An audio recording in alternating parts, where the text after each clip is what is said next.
Welcome back. Programme की conclusion करनी है। अम्मार, आप ही से कंक्लूड करूँगा।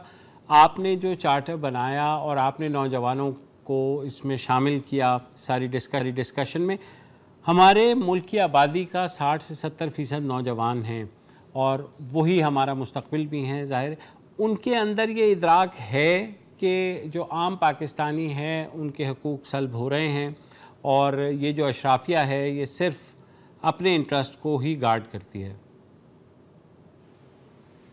बिल्कुल मुबश्शिर भाई, नौजवानों में इस वक्त शदीद गुस्सा है। आप देखें, एक बच्चा जो है वो बहुत मेहनत करके किसी छोटे गांव से, छोटे शहर से वो आता है और उसकी आती है और उसके बाद वो पढ़ के उन्हें पता चलता है कि जी मार्केट में कोई जॉब ही नहीं है, क्योंकि सारा पैसा जो है वो छोटी से एक तबके के पास है या एक यहाँ पे मिलिट्री इंडस्ट्रियल कॉम्प्लेक्स है उसके पास है। तो ना तो अब वो लोग किसी जिहाद की तरफ जाने में इंटरेस्टेड हैं, ना ही वो किसी इस वेट करने के उसमें हैं कि जी अभी कोई तरक्की होगी और उसके लिए हमें कुर्बानी देनी है। कितनी कुर्बानी और दें? 2 करोड़ बच्चे इस वक्त स्कूलों से बाहर हैं।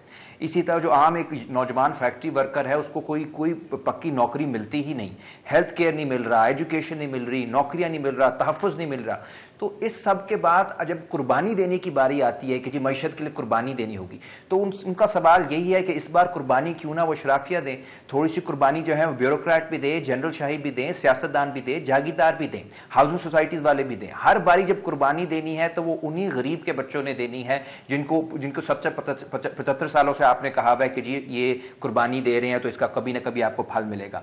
दूसरी बात इसमें नौजवानों के लिए ये भी एक बहुत क्लियर है कि नौजवान इस वक्त एलियनेटेड हैं, बेजार हैं, क्योंकि वो मुनज़्ज़म नहीं, उन्हें गैर मुनज़्ज़म किया गया है। चाहे ट्रेड यूनियन का हक छीन के, चाहे स्टूडेंट यूनियन का हक छीन के, चाहे फार्मर्स कमेटीज़ का हक छीन के, उनके ऊपर पर्चे करके, उनको डरा धमका के उनको अकेले किया गया है। अफसोस है कि छोटा सा तबका जो है अशराफिया का, ये बहुत ज़्यादा मुनज़्ज़म है। हर पार्टी के अंदर, ब्यूरोक्रेसी के अंदर, हर इदारे के अंदर उनके लोग मौजूद हैं, जबकि जो लाखों करोड़ों लोग हैं उनको गैर मुनज़्ज़म कर दिया गया है। जब तक वो जो आसिम भाई बात कर रहे थे कि जब तक लोग मुनज़्ज़म नहीं होंगे किसी मुतबादिल के इर्द गिर्द, तब तक किसी भी किस्म का चेंज जो है वो नामुमकिन है, क्योंकि at the end of the day this is not about economics. ये पावर का सवाल है।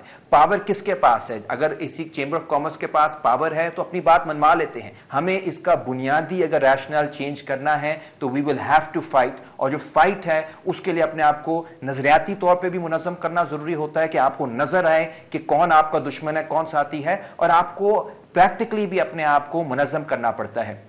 हम कोशिश कर रहे हैं ट्रेड यूनियन, स्टूडेंट यूनियंस, औरतों की तंजीमें, किसानों की तंजीमें आपस में जुड़ें, एक कोई लाहे अमल बनाएं, इस तरह का लाहे अमल जो वाकई ही जो चीज़ अब आया हो चुकी है कि ये जो रिग्ड इकॉनमी है, ये चंद लोगों के लिए चलने वाली इकॉनमी है, उसको तब्दील करके एक ऐसा प्लान लेकर आया जाए जिसमें हमारे लोग ज़ाया ना हो, हमारे नौजवानों को कुर्बान ना किया जाए, बल्कि एक ऐसा मुस्तकबिल दिया जाए जहाँ पे उनके लिए अपना भी इस्तेहकाम हो, और इसी उनका जब माशी इस्तेहकाम होगा नौजवानों का, उसी से पाकिस्तान भी मुस्तहकम होगा। वरना आपने देखा है जहां जहां फेल्ड स्टेट्स हुए हैं उनकी बुनियादी वजह यही है कि वहां पे नौजवान जो है उसे अपना कोई मुस्तकबिल नजर नहीं आया, और फिर वो आपके सामने है अरब ममालिक और बाकी। हमें उससे बचना है। इस वक्त जो इकोनॉमिक जस्टिस की लड़ाई है वो पाकिस्तान को, इस माशरे को बचाने की लड़ाई है, और उसको हमें लड़ना होगा।